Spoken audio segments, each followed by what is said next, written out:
ಈ ನಡುವೆ ಶತಾಯಗತಾಯ ಹೈಕಮಾಂಡ್ ನಾಯಕರನ್ನ ಭೇಟಿ ಮಾಡಲೇಬೇಕು, ಎಷ್ಟು ದಿನ ಆದರೂ ಪರವಾಗಿಲ್ಲ, ನಾವು ಅವ್ರನ್ನ ಭೇಟಿ ಮಾಡಲೇಬೇಕು ಅಂತ ರೆಬಲ್ ನಾಯಕರೆಲ್ಲರೂ ಕೂಡ ಈಗ ದೆಹಲಿಯಲ್ಲಿ ಠಿಕಾಣಿ ಹೂಡಿ ಕೂತಿದ್ದಾರೆ.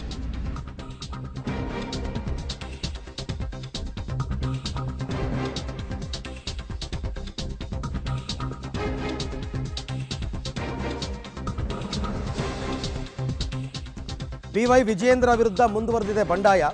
ದೆಹಲಿಯಲ್ಲಿ ಒಟ್ಟಾಗ್ತಾ ಇದ್ದಾರೆ ರೆಬಲ್ ಲೀಡರ್ಸ್ ಎಲ್ಲ. ಈಗ ರಮೇಶ್ ಜಾರಕಿಹೊಳಿ ತಂಡವನ್ನು ಸೇರಿದ್ದಾರೆ ಯತ್ನಾಳ್.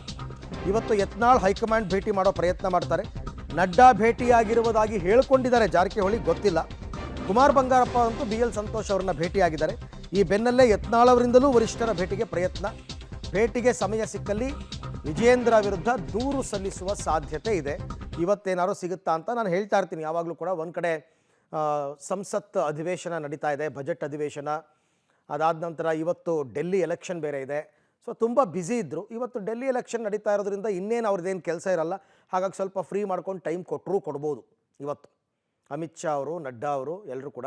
ಸೊ ಹಾಗಾಗಿ ಆಮೇಲೆ ಅವರ ಭಿನ್ನರ ಗುಂಪಿನ ಸದಸ್ಯರು ಜಾಸ್ತಿ ಆಗ್ತಿರೋದ್ರಿಂದ ಇವ್ರದ್ದು ಸ್ಟ್ರೆಂತ್ ಜಾಸ್ತಿ ಆಗ್ತಿದೆ ತಾಳಪ್ಪ, ನೋಡೋಣ ಏನೋ ಕೇಳೋಣ ಅಂತಂದ್ಬಿಟ್ಟು ಕೇಳ್ಬೋದು. ಇವರ ಅಹವಾಲುಗಳನ್ನು ಸ್ವೀಕಾರ ಮಾಡ್ಬೋದು. ಇವ್ರು ಚಾರ್ಜ್ ಶೀಟ್ ಎಲ್ಲ ಹೇಳಿದ್ನಲ್ಲ ನಾನು ಈಗಾಗಲೇ. ಇವರು ವಿಜಯೇಂದ್ರ ವಿರುದ್ಧ ಏನೇನು ದೂರು ಅಂತಂದ್ಬಿಟ್ಟೆಲ್ಲ ಹೇಳಿದ್ನಲ್ಲ. ನೆನ್ನೆ ಯತ್ನಾಳ್ ಇದ್ರ ಬಗ್ಗೆ ಎಲ್ಲ ಮಾತಾಡಿದ್ದಾರೆ. ಇವ್ರದ್ದು ಬರೀ ಅಡ್ಜಸ್ಟ್ಮೆಂಟ್ ಪಾಲಿಟಿಕ್ಸು. ಮಲ್ಲಿಕಾರ್ಜುನ್ ಖರ್ಗೆ ಜೊತೆ, ಪ್ರಿಯಾಂಕ ಖರ್ಗೆ ಜೊತೆ, ಸಿದ್ದರಾಮಯ್ಯನವ್ರ ಜೊತೆ, DK ಶಿವಕುಮಾರ್ ಜೊತೆ ಇವರೆಲ್ಲ ಅಡ್ಜಸ್ಟ್ಮೆಂಟ್ ಮಾಡ್ಕೊಂಡ್ಬಿಟ್ಟಿದ್ದಾರೆ ಅನ್ನೋದು ಆರೋಪ. ಅದನ್ನೇ ವರಿಷ್ಠರ ಮುಂದೆ ಇಟ್ಟು ಯಾವುದೇ ಕಾರಣಕ್ಕೂ ವಿಜಯೇಂದ್ರ ರಾಜ್ಯಾಧ್ಯಕ್ಷರಾಗಿ ಮುಂದುವರಿಯೋದು ಬೇಡ, ಅವ್ರನ್ನ ತೆಗೆದು ಆ ಜಾಗಕ್ಕೆ ಬೇರೆಯವ್ರನ್ನ ಮಾಡಿ ಅಂತ ತಮ್ಮ ಅಹವಾಲು ಸಲ್ಲಿಸ್ತಾರೆ. ಹೈಕಮಾಂಡ್ ನಾಯಕರು ಇದಕ್ಕೆ ಏನು ಉತ್ತರ ಕೊಡ್ತಾರೆ ಅನ್ನುವಂಥದ್ದು ಪ್ರಶ್ನೆ.